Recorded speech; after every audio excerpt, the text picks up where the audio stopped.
গ্যাসের বাষ্প ঘনত্ব 14, এনটিপিতে ওই গ্যাসের 2.8 গ্রাম পরিমাণের আয়তন কত হবে? আমাদের প্রশ্নের মধ্যে ডি সমান দিয়েছে 14।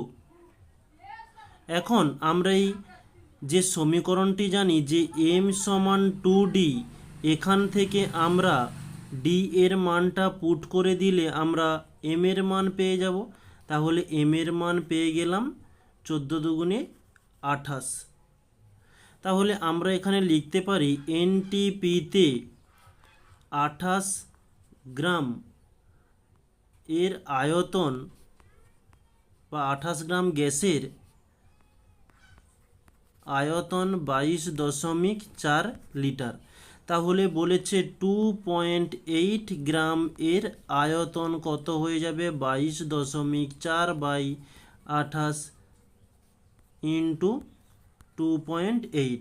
পয়েন্ট উঠে গেলে নিচে 10, এদিকের পয়েন্ট উঠে গেলে নিচে 10। 28 কেটে গেল, আমরা তাহলে উপরে পাচ্ছি 224, নিচে দুটো শূন্য। তাহলে আমরা ডান দিক থেকে দুটো সংখ্যার পরে দশমিক পুট করব, আর এত লিটার। এটি হচ্ছে আমাদের অ্যান্সার।